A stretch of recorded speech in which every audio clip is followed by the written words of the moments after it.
Es un gusto poder saludarles en esta 34 versión del curso Problemas Frecuentes en Medicina Ambulatoria del Adulto, Consejos Prácticos. En esta clase vamos a abordar parasitosis frecuentes en Chile. Mi nombre es María Isabel Yersich Lara. Trabajo en el Instituto de Salud Pública, donde me desempeño como jefe de la sección Parasitología, que es el laboratorio nacional y de referencia en esta área. Las enfermedades parasitarias hasta la década de los años 80 en Chile formaban parte de las opciones diagnósticas frente a la sospecha de una enfermedad infecciosa. Esta situación fue perdiendo paulatinamente protagonismo, principalmente por la mejora de las condiciones de vida de la población, de mano del aumento de cobertura de agua potable, tratamiento de aguas servidas y alcantarillado. Esto repercutió en que en el país se fuera dando una baja formación de especialistas hasta llegar al año 1924, en que no existe oferta de becas para formar médicos parasitólogos, y de la disminución de la oferta de diagnóstico tanto en los hospitales públicos como privados, en los laboratorios y en las clínicas del país. Lo que también repercutió en la disminución de las horas de enseñanza de esta disciplina en las carreras del área de la salud. Todo lo anterior constituyó un escenario al cual se suman migraciones tanto internas como externas, el aumento de la frecuencia de viajes de los chilenos, lo que se ha transformado en un nuevo escenario para las enfermedades parasitarias en Chile.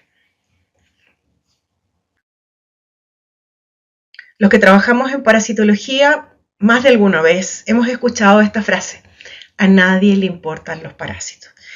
Y en la práctica clínica parece que eso está arraigado. Es siempre la última o la penúltima opción frente a la sospecha de un diagnóstico de enfermedad infecciosa. En el Instituto de Salud Pública, con respecto al diagnóstico de las enfermedades parasitarias, se decidió en los años 2000 hacer un cambio con respecto a esta tendencia y fortalecer el laboratorio de referencia para que tuviera mayor oferta de prestaciones y así satisfacer la demanda que se presentaba en el país.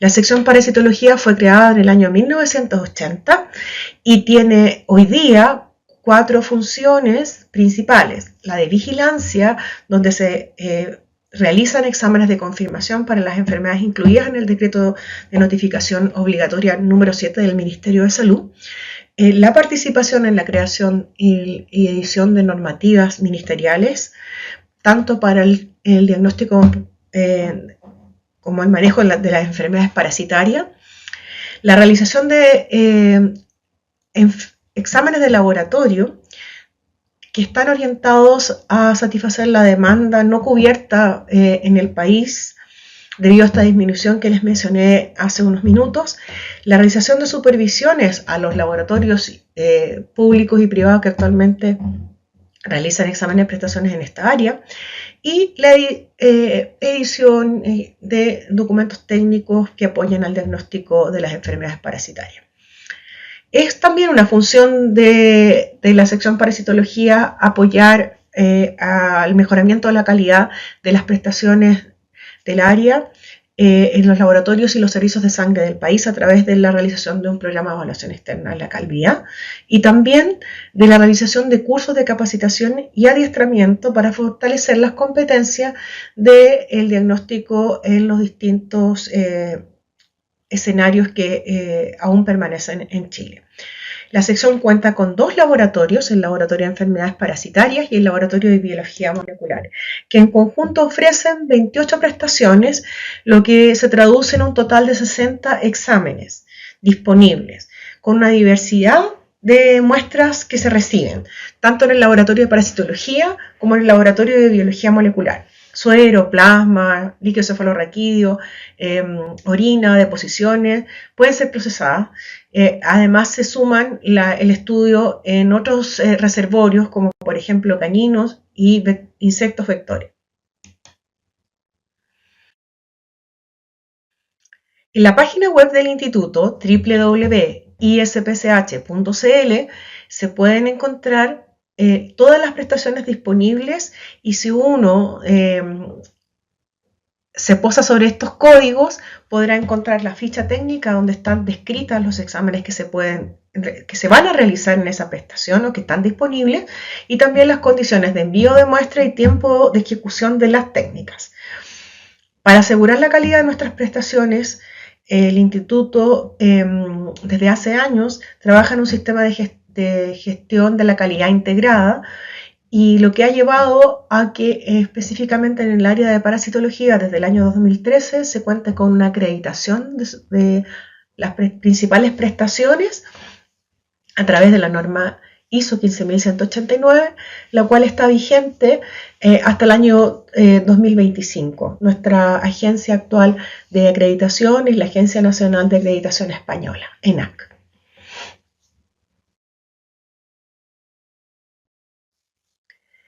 Con respecto a la cobertura, por lo menos en el Laboratorio de Referencia Nacional cuenta hoy día con prestaciones para cubrir todas las enfermedades parasitarias de importancia en salud pública en Chile, y las principales emergentes y reemergentes, como la malaria, la filaria, estrongiloidiasis, schistosomiasis y leishmaniasis. El año 2023 recibimos un total de 15.039 muestras, lo que se tradujo en 39.415 exámenes.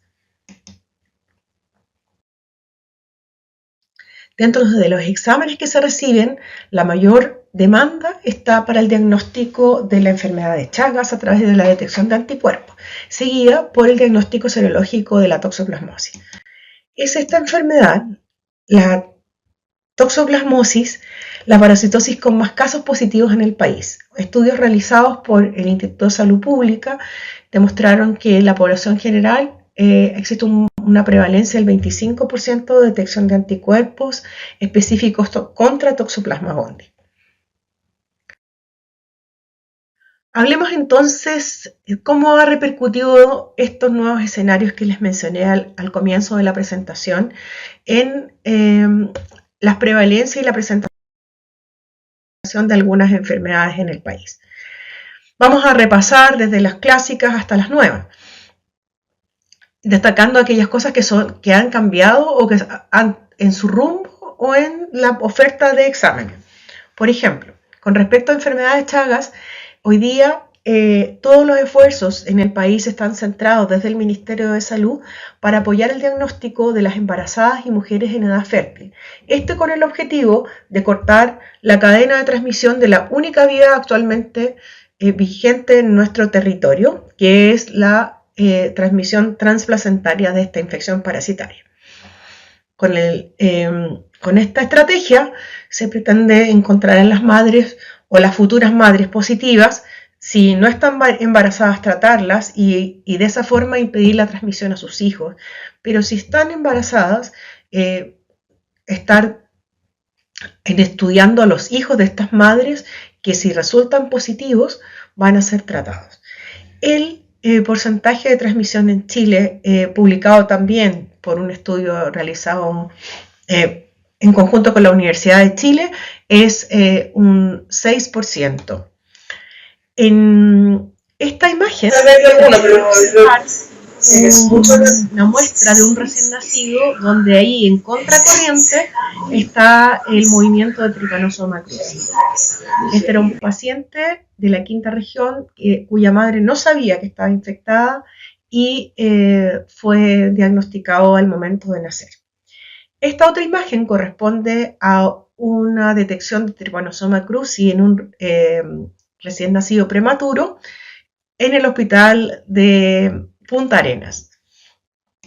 Además aquí ellos hicieron la observación del parásito en la sangre del niño. Yo creo que sí, Ahí se observa con mayor nitidez la presencia de Trypanosoma cruzi en su forma de tipo mastigote en esta muestra. Este examen es un examen que permite, ¿cierto?, la identificación del parásito en forma rápida, sin necesidad de confirmación, y entrega la certeza de la infección, lo que permite un tratamiento precoz.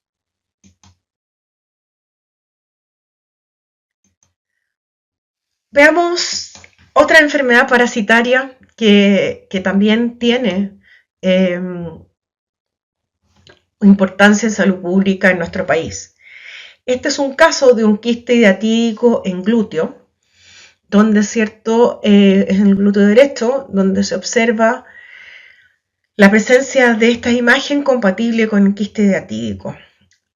Año a año vemos casos de presentaciones clásicas como hígado, pulmón, y también otras, como es este caso de un quiste que está ubicado en un glúteo. El riesgo, obviamente, de que este quiste se rompa es alto, y esto significa, ¿cierto?, un hallazgo radiológico por imagenología, ya que el paciente consultó por dolor.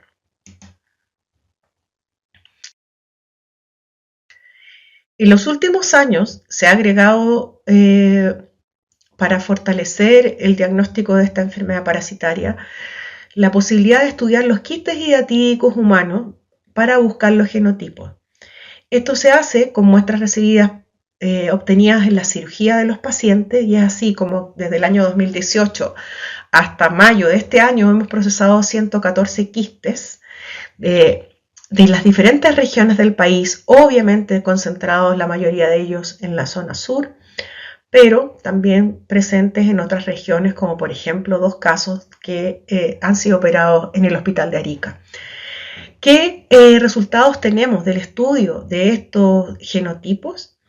En el caso de Echinococcus granulosus o del género Echinococcus, existen descritos al menos 10 genotipos, y históricamente Chile no había tenido la posibilidad de estudiar los genotipos en ninguno de sus hospederos, y solamente conocíamos algún detalle epidemiológico de esto en muestras que habían sido procesadas en estudios realizados en otros países. Con esta iniciativa de estudiar los quistes y sus genotipos podemos identificar con mayor precisión los hospederos involucrados en la transmisión de esta enfermedad parasitaria.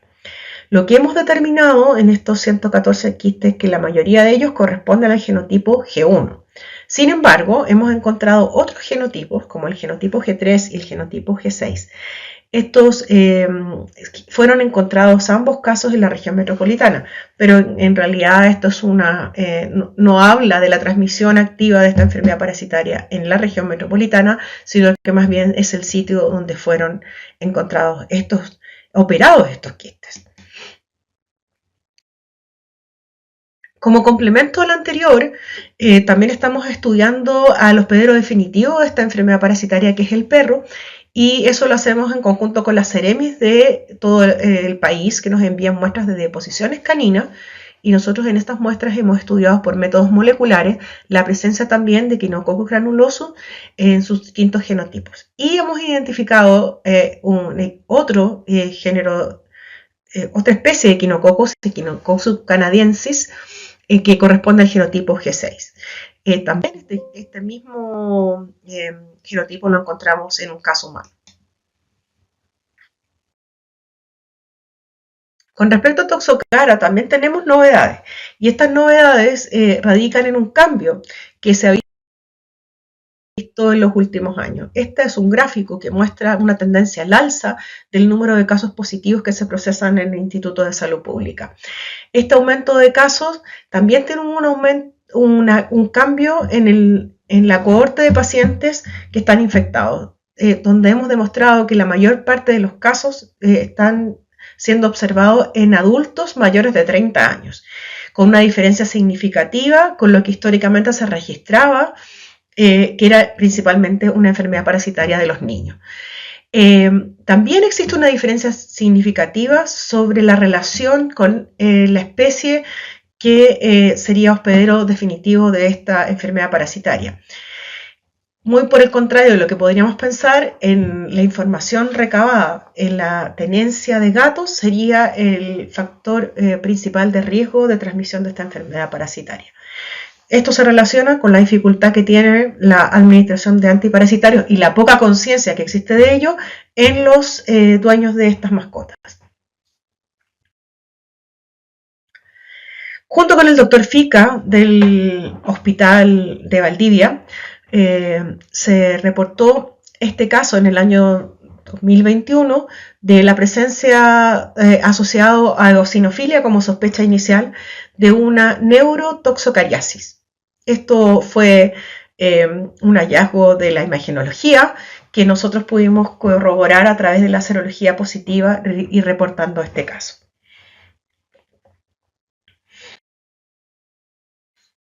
Veamos otros agentes parasitarios de importancia que corresponden a novedades también. Este es el caso de las amebas de vida libre. En el Instituto de Salud Pública procesamos muestras sospechosas para distintos géneros de amebas de vida libre, como acantamueva, balamutia, Naegleria y sapinia. Para poder hacer este diagnóstico tenemos disponibles métodos directos y también cultivos y exámenes por biología molecular, los cuales corroboramos para llegar al genotipo también, en este caso, por secuenciamiento genético. Principalmente recibimos muestras para estudio de sospecha de queratitis por el género acantamueva y es así como hemos podido aportar el conocimiento de esta enfermedad parasitaria en el país a través de la publicación de varios artículos. Aquí hay dos de ellos, uno en que en conjunto con el doctor Donoso, un destacado oftalmólogo, publicamos cuál sería la mejor muestra a tomar y la forma de realizarla haciendo una evaluación de todos los exámenes recibidos durante un periodo en el Instituto de Salud Pública y que aquellos que eran positivos y cómo se relacionaban con la toma de muestra. También estudiamos los genotipos cuando las muestras salían positivas para acantamueva y eran causantes, en este caso, de un cuadro de queratitis. Y en este estudio, el genotipo más frecuente fue T4, que coincide con la literatura publicada en los distintos países del mundo, seguido del genotipo T2 y T11.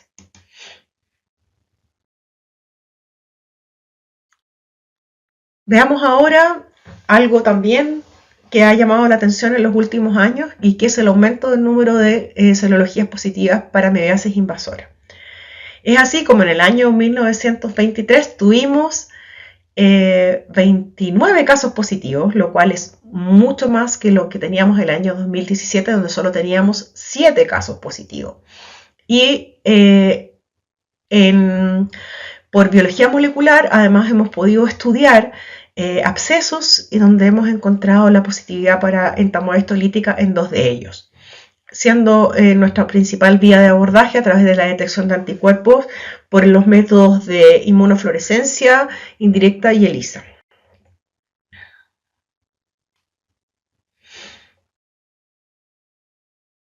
Como ya les mencioné, la toxoplasmosis es la principal enfermedad parasitaria para nuestro país, ya que el 25% de la población tiene anticuerpos contra Toxoplasma gondii. Este es el estudio que en conjunto con la Universidad Andrés Bello hicimos para demostrar que en la población general existía un 25% de prevalencia de anticuerpos contra antígenos específicos de Toxoplasma gondii. Otra cosa que es interesante es destacar que en los últimos años se han procesado muestras provenientes de pacientes con sospecha de toxoplasmosis cerebral, donde hemos tenido 17 casos positivos, la mayoría de ellos relacionados con inmunosupresión por el virus de la inmunodeficiencia humana. Triquinosis está también dentro del ADN de sospecha de las enfermedades parasitarias, principalmente relacionadas con la presencia de brotes en el sur del país en periodos de invierno. En este trabajo que publicamos en conjunto con la Universidad Austral en el año 2005 está el reporte del primer caso humano en Chile asociado al consumo no de carne de cerdo, sino que de carne de jabalí, en el contexto de cazas de jabalí. Esto también es algo que pareciera estar fuera de lo que se conoce mayoritariamente como de la epidemiología de la triquinosis en Chile. Otra cosa interesante que hemos constatado es que los brotes, si bien es cierto, permanecen siendo frecuentes en invierno, han habido asociaciones estadísticamente significativas con su presentación después de las fiestas costumbristas, como por ejemplo las fiestas que se realizan en Chiloé y el Año Nuevo Mapuche. En estas fiestas hoy día se consume principalmente carne de cerdo, en la modalidad de anticuchos poco cocida, y que si los cerdos con los cuales se prepararon esa comida no estaban testeados, están en riesgo de transmisión de esta enfermedad parasitaria. Es interesante que el año 2023 hubo un brote importante en Santiago, con un hospitalizado y 25 implicados, relacionados, ¿cierto?, con el consumo de carne de cerdo infectada de producción clandestina. Hablemos ahora de las parasitosis emergentes y reemergentes. En este grupo de infecciones vamos a mencionar a estas que están escritas aquí: malaria, leishmania, filaria, schistosomiasis, estrongiloidiasis y babesiosis. Con respecto a malaria, nuestro país está libre desde el año 1945 de casos autóctonos. Sin embargo, todos los años tenemos casos que son importados, ya sea por chilenos que viajan o migrantes que llegan infectados. En nuestro territorio existe actualmente una alerta vigente por el aumento de la presencia del vector en las dos regiones históricas de detección en el país, que son la región de Arica y Parinacota y de Tarapacá. En estas regiones existe también un aumento en la dispersión del vector, lo que traduce el riesgo de la reintroducción de la enfermedad nuevamente en el país. En los últimos años hemos evidenciado un aumento de los casos de malaria diagnosticados en Chile, siendo el año con mayor número de casos el año 1921, con 32 casos, 44 sospechas, y esto se asocia a la presión de la migración de personas provenientes de países de América.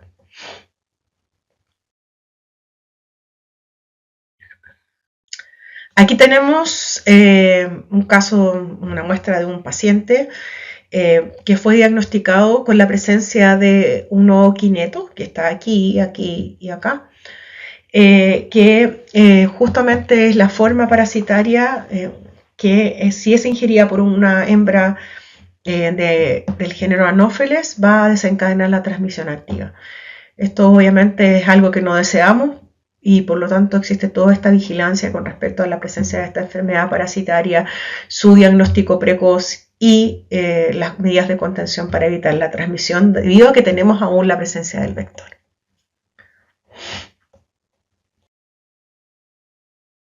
Hemos publicado también en el año 2021, y actualmente estamos desarrollando un proyecto financiado por el Ministerio de Ciencia para estudiar la resistencia a los antimaláricos en los casos de malaria importada en el país.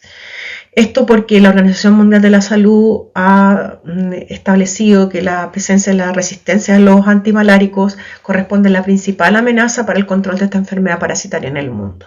Y nosotros en este estudio, que fue a partir de un grupo de casos, detectamos malaria en Plasmodium falciparum, y en esta nueva incursión de investigación con respecto a la resistencia, tanto para Plasmodium vivax como falciparum, hemos encontrado también que todas las muestras que se procesaron y que provenían obviamente de transmisiones fuera del territorio nacional tenían genes de resistencia en estas dos géneros de especies de enfermedad de Plasmodium, como es el caso de vivax y el caso de falciparum. Vamos a ver este caso clínico, que es un hombre de nacionalidad venezolana de 29 años que ingresó por un paso fronterizo en el año 2021 y es trasladado a Santiago porque estábamos en periodo de pandemia a una residencia sanitaria. Cuando se le hizo, ¿cierto?, el control de salud en la residencia, él indicó que presentaba una lesión con una evolución aproximada de 4 meses en su tronco. También comentó que él llegó a Chile por un proceso de pasar por varios países y que incluso estuvo trabajando en Ecuador en una finca de cacao.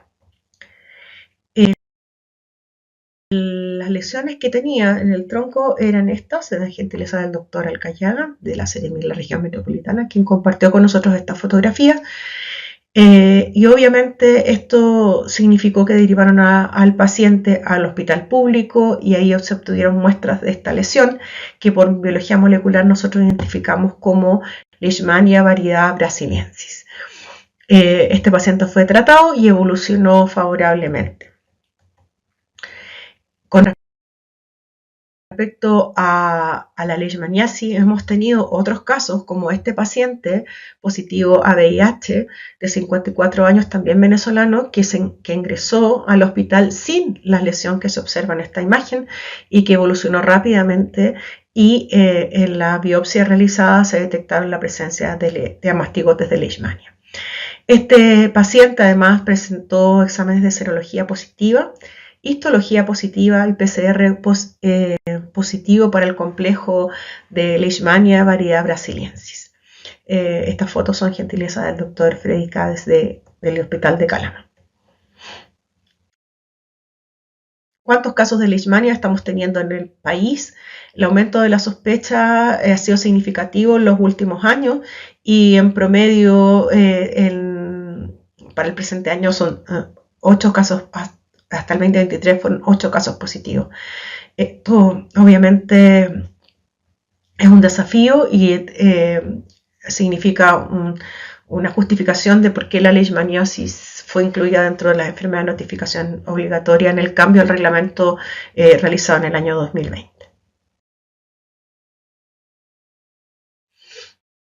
Con respecto a filariasis, también hemos diagnosticado 3 casos.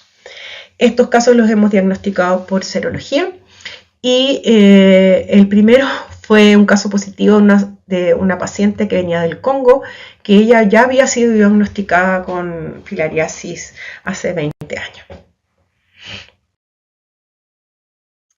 Estas imágenes corresponden a nuestro primer caso de schistosomiasis. Hemos procesado muchas muestras a lo largo de todos estos años, teniendo 51 positivas, teniendo nuestro primer diagnóstico, que es este paciente con schistosoma hematobium, que se contagió en África en el año 2011 y que lo pudimos diagnosticar tanto por serología como por la presencia de huevos en orina.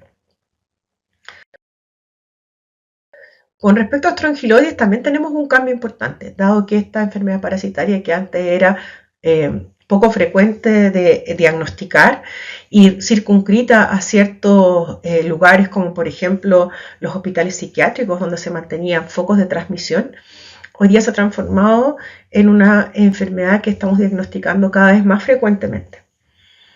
¿Cómo nosotros hacemos el diagnóstico? Tenemos disponible la posibilidad de hacerlo a través de detección de anticuerpos y también por la observación de la presencia de las larvas en diferentes muestras clínicas. Vamos a compartir este caso, que es una mujer boliviana que su ciudad de origen era Santa Cruz, de 47 años, que al momento del diagnóstico llevaba 5 años en Chile. Las cosas que destacan en su historia clínica son la pérdida de peso y problemas digestivos. En el año 2021 presentó problemas de visión en su ojo izquierdo, hasta la ceguera. Fue operada de pterigión en ambos ojos y presentó a la resonancia magnética una lesión expansiva de aspecto tumoral. Ella estaba en Antofagasta y se le inicia corticoides para frenar un poco esta expansión de la lesión en altas dosis. Se traslada en abril a Santiago, al Instituto de Neurología y de Neurocirugía, donde es operada. Y en su posoperatorio trasladada a la UTI, donde se presentó problemas respiratorios. Se le tomaron muestras de aspirado endotraqueal y se encontró la presencia de larvas vivas. las cuales inicialmente fueron catalogadas como de toxocara, pero después fueron derivadas al Instituto de Salud Pública y nosotros hicimos la confirmación de que se trataba de larvas de estrongiloides estercorales. Aquí pueden observar la cantidad importante de larvas presentes en esta muestra, en este aspirado endotraqueal. Aquí también pueden observar, ¿cierto?, la presencia en un solo campo microscópico de las dos larvas, cómo hicimos el diagnóstico a través de sus características morfológicas, y esta fotografía es muy interesante porque muestra cómo la larva está siendo atacada, bueno, aquí no está con tinción, pero por eosinófilos, lo que corrobora eso que dicen los textos, que son los eosinófilos uno de los actores principales frente al combate de las enfermedades parasitarias.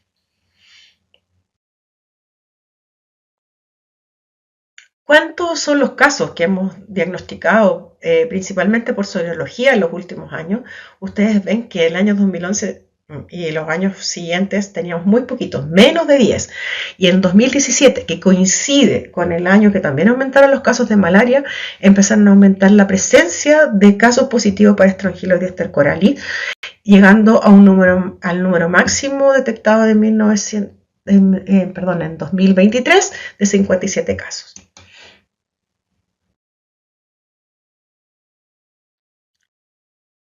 En el año 2023 también hicimos el diagnóstico de un caso muy particular que corresponde a esta imagen. Se trata del primer caso diagnosticado en Chile de babesia por Babesia microti. Este es un paciente chileno que viajó a Estados Unidos y se expuso en la ciudad de Nueva York a zonas de transmisión de babesia. El diagnóstico en Chile inicial fue de malaria. Y posteriormente, dado que el infectólogo no le coincidió los antecedentes de lugares de viaje con la transmisión de malaria, se comunicó con el Instituto de Salud Pública y nosotros sugerimos que se podía tratar de una babesia, y efectivamente lo comprobamos tanto por microscopía como por biología molecular. Con esto hemos dado vuelta a estos nuevos escenarios en el contexto de las principales enfermedades parasitarias en Chile. Muchas gracias.